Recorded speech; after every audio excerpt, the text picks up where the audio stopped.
취업 전선에 막 뛰어드신 분들, 계속된 면접 탈락에 지친 분들, 자소서 앞에서 막막함을 느끼는 분들, 오늘은 여러분이 놓치고 있는 자기소개서 작성의 본질에 대해 얘기해 보려고 합니다. 자기소개서의 본질은 지원 직무와 매칭되는 나의 스토리를 명확히 정의하고 이후 이야기에 이 정의된 스토리에 맞게 전개하는 거죠. 그리고 최종적으로 그걸 한 줄로 요약할 수 있어야 합니다. 저희 팀에 지원한 지원자들 입사 지원서랑 자기소개서를 검토하면서 그때 느꼈어요. 스토리랑 스펙은 좋은 것 같은데 자기소개서 내용이 너무 별로면 이 사람이 일을 잘할 수 있을까? 이런 생각이 들더라고요. 아무리 학벌과 스펙이 좋아도 자소서가 엉망이니까 관심이 안 가더라고요. 반대로 학벌이랑 스펙만 봤을 땐 관심이 별로 안 갔는데 자기소개서를 읽어보니까 너무 논리적으로 잘 써놓은 사람들은 관심이 가고 이 사람은 면접으로라도 한번 꼭 보고 싶어지더라고요. 이처럼 면접관 입장에서 자소서가 주는 임팩트는 생각보다 강합니다. 그리고 잘 생각해보면 우리가 지금 집중할 수 있는 것도 자소서밖에 없긴 해요. 학벌, 학점은 이미 정해져 있고 한두 달 안에 그걸 바꿀 수 있는 것도 아니고 인턴이나 자격증도 미리미리 준비해놨어야지 지금 입사 지원을 해야 하는 이 시점에 뭐 어떻게 할 수 있는 게 아니고요. 그리고 신입 지원자일수록 이 자기소개서가 다들 내용도 비슷하고 알맹이도 없는 경우의 비율이 훨씬 많더라고요. 경력직 지원자라고 다들 잘 쓰는 것도 아니지만 비율로 봤을 땐 더 많긴 했습니다. 보통 요즘 신입 지원자들 자소서를 보면 유튜브나 취업 카페 이런 것들 통해서 많이 공부하셔서 그런지 구조는 잘 해놨어요. 막 두 가지씩 쓰고 결과를 어떻게든 수치화하려고 하고, 그치만 스토리를 보면 이게 일기인지 구구절절히 써놓은 소설인지, 그래서 하고 싶은 말은 뭔지 이런 생각이 들 때가 대부분입니다. 별로 남들과 차별성도 없고 그렇다고 계속 읽고 싶게 스토리라인이 단단한 것도 아니고요. 처음에는 진짜 이 정도밖에 못 쓸까? 이런 생각도 솔직히 들었어요. 근데 생각해보니까 우리는 태어나서 한 번도 뭐 입사지원서 작성과 관련된 교육을 받거나 자소서 쓰는 거에 대해 배워본 적이 없더라고요. 당연히 자소서는 처음 써보는 거고 처음 해보는 거면 어렵고 서투를 수 있겠다는 생각이 들었습니다. 많은 분들이 이런 오류를 겪는 것 같아요. 처음에는 자소서 쓰라니까 내가 살아온 일대기를 쭉 씁니다. 그리고 유튜브나 이런 것도 보면서 팁들을 얻고 직무 중심, 결과 중심으로 써야 하고 디테일에 신경 써야 한다니까 어필할 경험의 디테일을 살리라고 한 건데 내 경험들을 영끌해서 다 쓰기 시작해요. 이때부터 이미 자소서에 담아야 할 목적은 잊어버리고 포인트는 어긋난 내용들로 채워지기 시작하는 거죠. 그리고 이제 글자 수 맞추느라 막 내용을 줄이다 보면 내용이 짬뽕이 되고 지원 직무하고는 아무런 연관도 없는 자소서가 된 채로 마감 시간이 다가와서 허겁지겁 제출 버튼을 눌러버리죠. 이게 일반적인 망한 자소서의 패턴이더라고요. 이걸 읽은 면접관들은 무슨 생각을 할까요? 뭘 하고 싶은 거지? 공부는 열심히 한 것 같은데 커뮤니케이션 능력이 떨어지겠는데? 더 읽고 싶지도 않다. 이런 생각을 하게 만드는 겁니다. 자소서에도 관심이 가지 않으니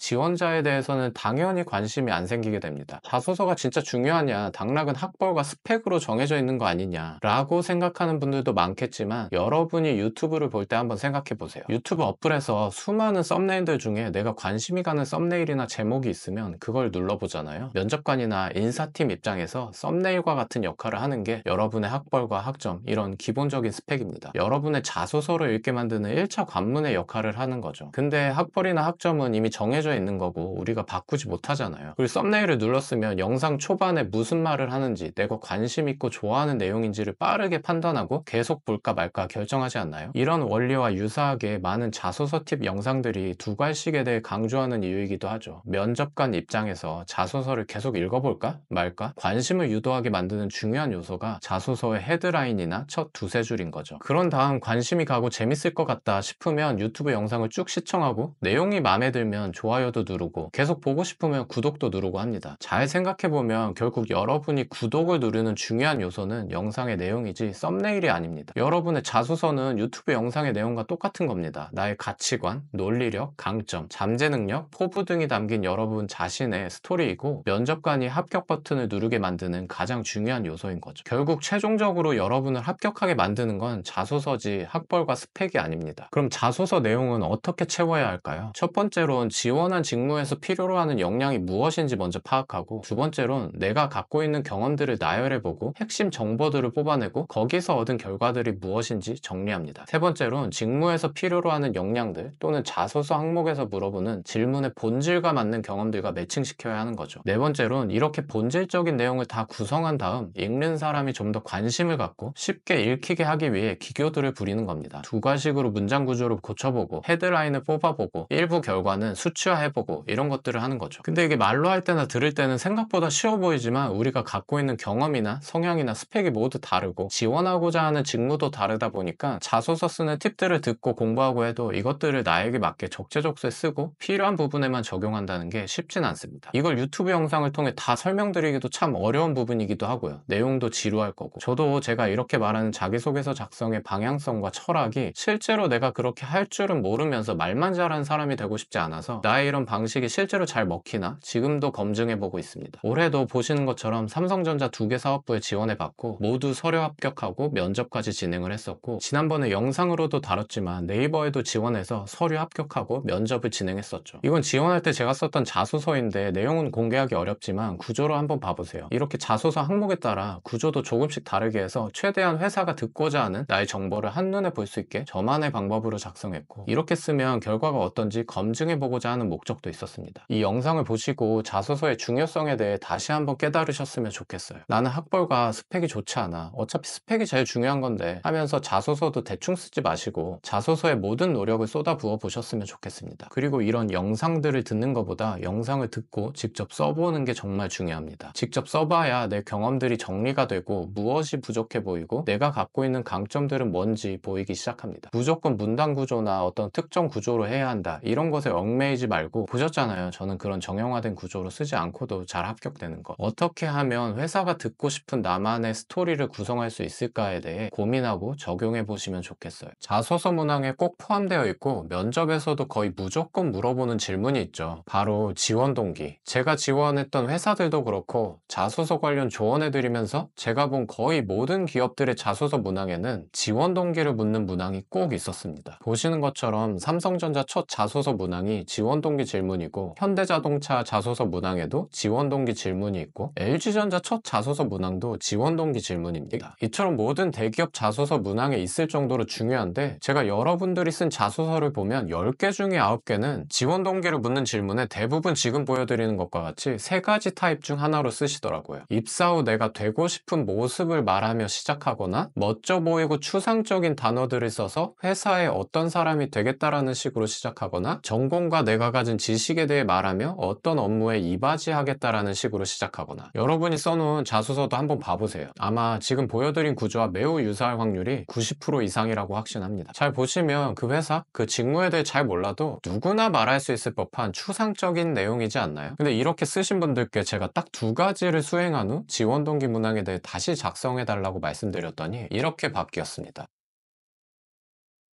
만약 이전 답변과 지금 보신 답변의 차이를 느끼신다면 이미 자소서 잘 쓰는 능력을 갖고 계신 거니까 영상도 안 보셔도 됩니다. 지원 동기를 작성할 때는 지원한 회사에만 딱 맞는 정말 구체적인 그 회사에 대한 로열티를 어필해야 하는 게 중요합니다. 특히 첫 2~3문장에서 나 너에 대해 잘 알아, 특히 내가 지원한 직무와 관련해서 이런 것까지 내가 알고 있어 라고 얘기하면서 회사 그리고 지원 직무에 대해 구체적인 나의 관심과 로열티를 어필해야 하고, 그 다음에 내가 말한 너에 대해 잘 알고 있는 또는 너가 잘하고 있는 그런 것들 있잖아, 내가 입사하면 더 잘 되게 보탬이 될 수 있어, 왜냐하면 난 이런 구체적인 경험을 통해 이런 역량을 갖고 있거든, 이런 식으로 얘기해야 하는 겁니다. 자소서의 모든 항목들이 다 그렇겠지만 지원 동기는 면접관이 지금 관심 있는 게 무엇일까를 먼저 생각해보고 써야 합니다. 당연히 면접관은 지금 회사가 당면한 문제나 회사가 최근 좋은 성과를 낸 것을 잘 알고 있고 관심이 있겠죠. 그리고 그 문제를 해결하는 데 도움이 되거나 그 일을 더 잘하게 만들어 나가는데 도움이 될 사람을 찾고 있을 겁니다. 그러니 지원 동기를 말할 때는 상대방이 듣고 싶은 말을 해줘야지 내가 하고 싶은 말을 하는 것이 아닙니다. 면접관이 관심 있는 것을 파악해내고 구체적인 로열티를 어필하기 위해서는 해당 직무의 현직자를 인터뷰해보는 것이 베스트이겠지만 이게 사실상 쉬운 일은 아니거든요. 그렇다면 산업 분석과 경쟁사 분석을 통해 쉽게 알아낼 수 있습니다. 오늘 공유드린 자소서 비포 애프터 예시도 제가 도와드린 것이라고는 산업 분석과 경쟁사 분석을 하실 수 있게 도와드렸을 뿐인데, 2가지를 수행 후 다시 한번 지원 동기를 작성해보라 하였더니 면접관이 매우 관심 있어하고 완성도 높은 답변을 스스로 작성해 내셨습니다. 거의 모든 기업의 자소서 문항이 있을 만큼 중요한 지원 동기 문항이거든요. 여러분도 산업 분석과 경쟁사 분석을 통해 회사에 대한 이해도를 높이고 제가 말씀드린 면접관이 듣고 싶어하는 것이 무엇일까를 잘 고민해서 더욱 완성도 높은 지원 동기 문항에 대한 답변을 작성해 작성하시길 바래요. 저와 같이 자소서 트레이닝을 진행했던 분 중 작년부터 올해 상반기까지 계속 서류 탈락만 하신 분이 있는데, 이분 자소서 처음 봤을 때 딱 돗대기 시장에 내용은 없는 그런 느낌이었거든요. 그래서 다른 기교 부리지 말고 그냥 무식하게 이렇게만 써보세요 라고 말씀드리고 또 제출했는데, 하반기에 대기업 서류 합격하셔서 얼마 전에 1차 면접 보고 오셨어요. 유튜브나 SNS에 요즘 자소서 쓰는 방법과 관련해서 좋은 정보들이 많잖아요. 무조건 성공 경험을 써라, 서론 본론 결론 구조로 써라, 직무 역량 위주로 써라, 두관식으로 써라, 성과 위주로 써라, 수치화해서 써라, 이렇게 단편적인 정보들이 많아졌는데, 근데 이런 거 보고 다 따라 하잖아요. 99% 망한 자소서가 나옵니다. 제 말은 이런 정보들이 잘못됐다는 게 아니고, 자소서 쓰다 이거 하란다고 이것도 넣고 또 공부하다 보니 저것도 하란다 해서 저것도 넣고 해서 쓰면 나중에 면접관이 자소서 읽었을 때 내 자소서가 돗대기 시장처럼 느껴진다는 거예요. 그래서 이 지원자는 뭔 말을 하려는 거야? 이 생각이 드는 거죠. 그러니까 자소서 쓸 땐 조금만 무식해지세요. 요즘 여러분들은 너무 많은 정보에 똑똑해지셔서 그게 오히려 방해가 되는 것 같아요. 조금만 무식하게 자소서의 본질에만 집중해서 써보면 훨씬 더 담백하고 핵심만 담긴 자소서가 나올 겁니다. 제가 요즘 작성된 자소서들을 받아보면 10이면 9개가 이런 느낌이에요. 열심히 쓴 것 같고 자소서에 여기저기서 하라는 것들 막 활용해서 썼는데 너무 그런 기술들만 많이 쓴 거죠. 그러다 보니까 기교만 남아있고 내용과 핵심은 없는 자기 할 말만 하고 있는 겁니다. 저와 같이 자소서 트레이닝을 진행했던 분 중 작년부터 올해 상반기까지 계속 서류 탈락만 하신 분이 있는데, 이분 자소서 처음 봤을 때 딱 돗대기 시장에 내용은 없는 그런 느낌이었거든요. 그래서 다른 기교 부리지 말고 그냥 무식하게 이렇게만 써보세요 라고 말씀드리고 몇 번 수정 과정을 거쳐서 제출했는데, 하반기에 대기업 서류 합격하셔서 얼마 전에 1차 면접 보고 오셨어요. 이분의 자소서 직무 역량 부분에 일단 멋진 말, 산업의 판도를 바꾸고 무엇을 성취하고 이런 단어를 사용해서 첫 문장을 시작하면서 거기에 두괄식으로 쓰려고 무슨 팀 프로젝트를 성공적으로 이끌었다, 거기에 결과를 수치화하기 위해서 지연율을 30% 개선하였습니다, 이런 식으로 써놨었어요. 그 다음 본문에는 역량을 어필하겠다고 본인의 경험들을 영글에서 넣어놨었죠. 거의 한 5개 경험을 한 문항에 넣어놨던 것 같아요. 글자 수 제한도 있는데 왜 이렇게나 많은 경험들을 다 여기에 넣으려고 하셨냐 했더니, 나 이만큼이나 했어 라고 어필하고 싶었다 하더라고요. 여기까지 들으면 딱히 이상한 거 없는 것 같은데? 라고 생각하실 것 같아요. 근데 문제는 저 5가지 경험들이 채용 공고의 직무 소개나 주요 수행 업무와 연관이 하나도 없는 내용들만 채워놓고 기교만 부려놨다는 거죠. 예를 들어 삼성전자 마케팅 직무 채용 공고의 주요 수행 업무를 보면 이렇거든요.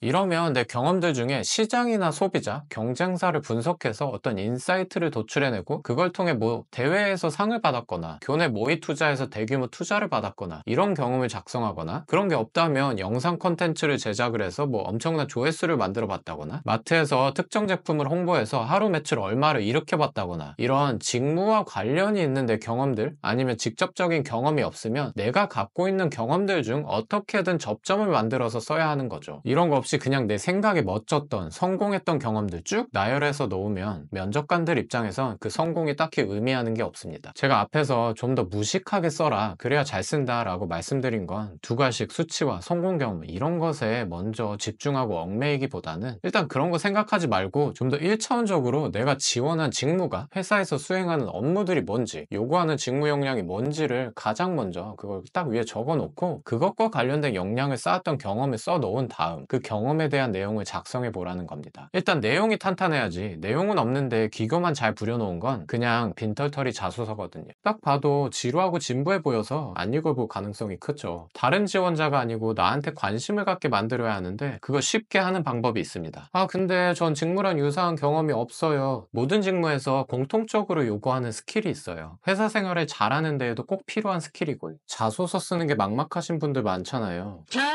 그래서 저도 어떻게 하면 여러분들이 자소서 좀 쉽게 쓰면서 그렇지만 다른 사람보다 잘 쓰게 설명드릴 수 있을까 고민을 해보다가, 다른 사람은 어떻게 얘기하나 궁금해서 카페나 지식인을 좀 검색해 봤거든요. 제가 이걸 찾았습니다. 자기소개서는 어릴 적 사회 경험, 단점, 장점, 그리고 그 외에 잘하는 거, 레고 조립, 손재주 등 포함, 이런 거 쓰셔도 장점으로 받아들여지고요. 나를 소개한다 이런 거니 편안하게 쓰시는 걸 추천드려요. 글자 수가 적으면 다른 얘기, 꿈이나 앞으로의 포부, 기타 미래에 대한 삶, 그런 거 적으셔도 되고요. 어떠세요? 정말 간략하게 잘 설명해 주지 않았나요? 지금 순간적으로 그런 것 같은데? 라고 생각하신 분들, 이 영상 꼭 끝까지 보셔야 합니다. 아직 멀었어요. This is a competition. 저렇게 쓰면 안 될 것 같은데 라는 생각 드신 분들 굳이 이 영상 안 보셔도 됩니다. 그리고 인사팀에서 받는 입사 서류가 수백 수천 건인데 자기소개서를 누가 보냐, 안 본다, 아니 못 본다, 자기소개서 별로 안 중요하다, 이런 글들도 자주 보이더라고요. 그러니까 우리도 자기소개서 좀 대충 써도 되는 거 아닐까요? 도대체가 무엇이 중요냐고. 제가 네이버나 구글 취업 관련 카페에서 합격 자소서 예시로 검색해서 찾은 것들이에요. 저는 푸른 바다를 앞마당으로 갖고 있는 땡땡 마을에서 3남 1녀 중 장남으로 태어났습니다. 어릴 적 바닷가를 놀이터 삼아 친구로 세계 인류 기업으로 만드는 것이 저의 목표입니다. 앞으로 마케팅 기획팀에서 제 꿈을 이루고 싶습니다. 저는 땡땡년 땡땡월에 서울 땡땡에서 1남 2녀 중 막내로 태어났습니다. 아버지께서 만든 저희 집 가훈은 노페인 노게인 노페인 노게인의 신념으로 주어진 일에 열심히 임하겠습니다. 여러분 혹시 신입사원 환영회나 새로운 모임이나 미팅 자리 가서 각자 자기소개할 때 있잖아요. 그때 저는 어느 동네에서 몇 남 몇 녀 중 첫째로 태어난 누구누구입니다, 이렇게 소개하시나요? 아니면 미팅이나 소개팅 자리에서 상대방의 관심을 사기 위해 우리 집 가훈은 뭐였고 엄마 아빠의 성격에 대해 얘기하고 그러나요? 딱 봐도 지루하고 진부해 보여서 이런 자기소개서면 거의 첫 줄 정도 읽다 안 읽어볼 가능성이 크죠. 면접에서 자기소개는 나를 면접관, 즉 앞으로 일을 같이 하게 될 선배가 될 사람이거나 나의 상사가 될 사람한테 소개하는 거죠. 그리고 그 사람이 나한테 관심을 갖게 만들고 나를 뽑게 만들기 위한 정확한 목적을 갖고 있습니다. 그냥 우리가 서로 알아가자 하는 아이스 브레이킹 타임이 아니잖아요. 내 앞에 있는 사람이 나를 뽑게 만들어야 하는 거잖아요. 그럼 그 사람이 궁금해할 만한 것, 그 사람이 듣고 싶어 하는 걸 얘기해 줘야죠. 그래야 상대방의 관심을 사고 나를 뽑게 만들어서 최종 합격을 할 수 있으니까요. 여러분이 이 영상을 클릭하는 순간 자기소개서를 어떻게 써야 하는지에 대해 듣고 싶어서 들어왔는데, 제가 영상에서 저는 서울에서 태어났고요, 형제는 이렇게 되고요, 집안 가훈이 이러이러했어서 제 성격은 이렇습니다, 이런 얘기나 하고 있으면 바로 X 누르고 다른 거 보러 가실 거잖아요. 면접관도 여러분이 직무와 관련해서 어떤 유사한 경험을 갖고 있고 왜 우리 회사에 오고 싶어 하고 다른 지원자 대비 왜 당신을 뽑아야 하는지가 궁금한데 자꾸 딴 얘기하면 마음속으로 X를 누를 거예요. 내가 갖고 있는 경험과 내가 지원한 직무 간의 연결고리를 만들 수 있는 고등학교나 대학교 때 흥미로운 사건이나 프로젝트, 알바 경험, 인턴 경험, 사회 경험에서 있었던 특별한 사건을 특화시켜서 내용으로 담는 거죠.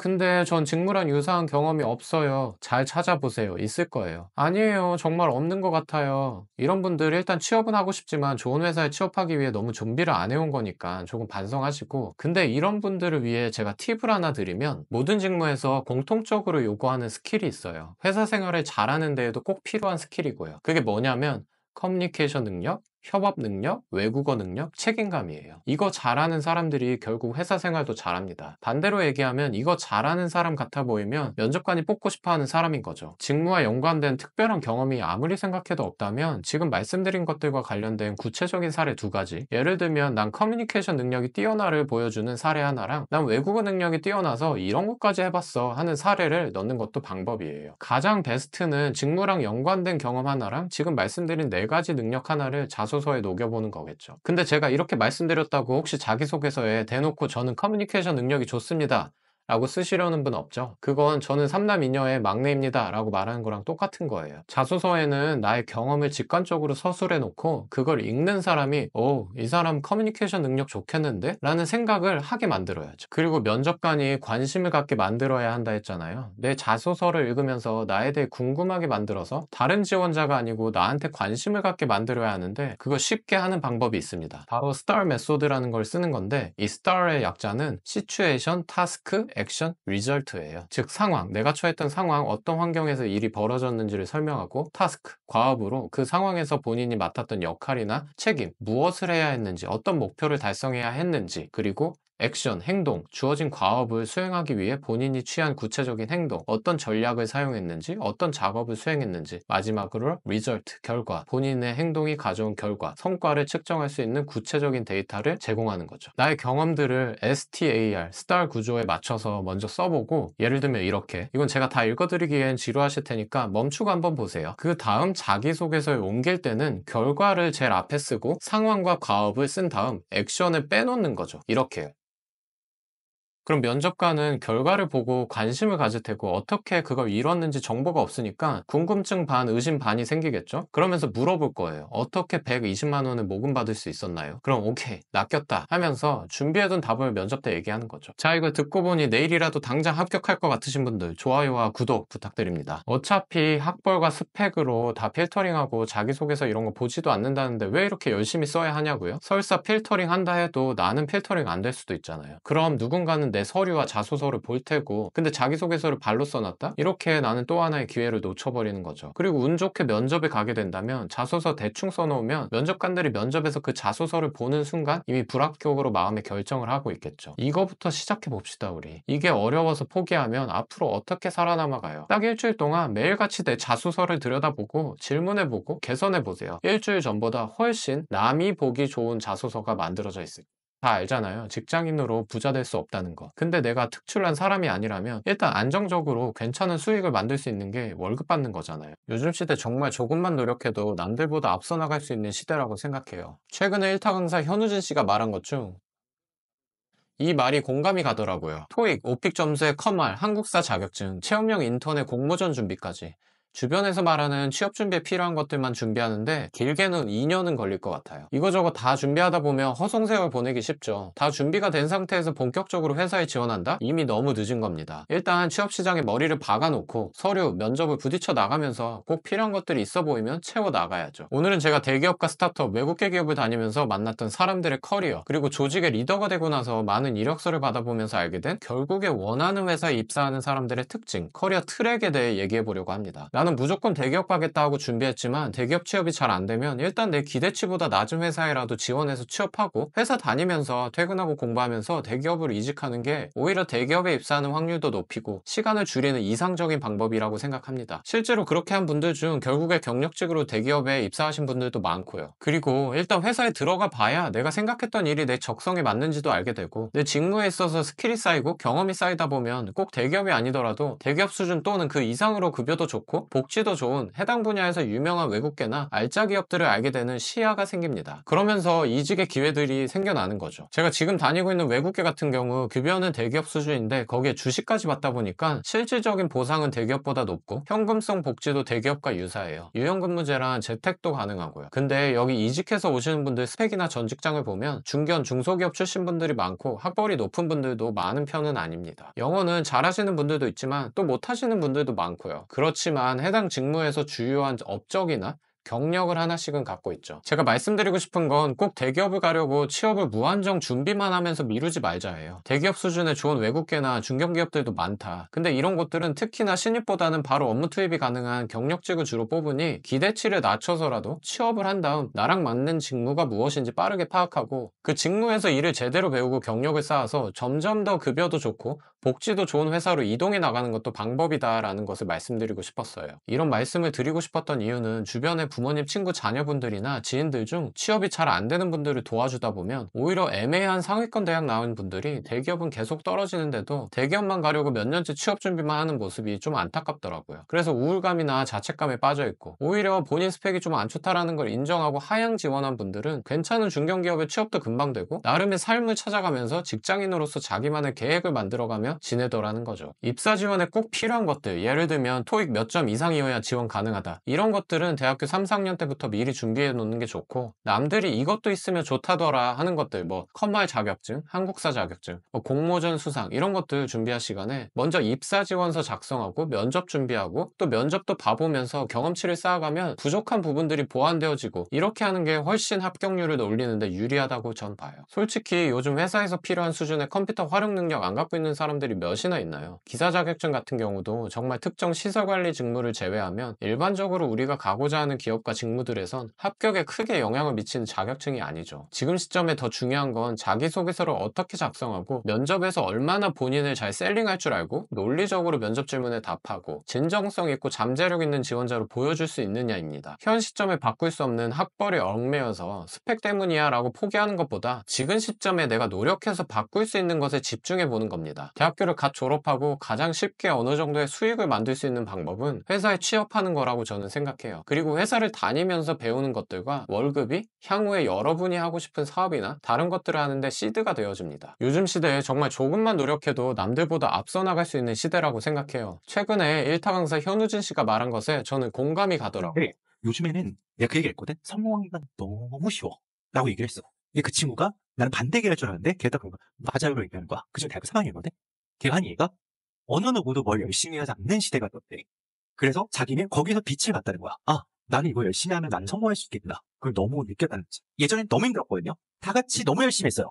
다 같이 너무 열심히 했어. 근데 지금은 그렇지 않아. 다 열심히 안 하고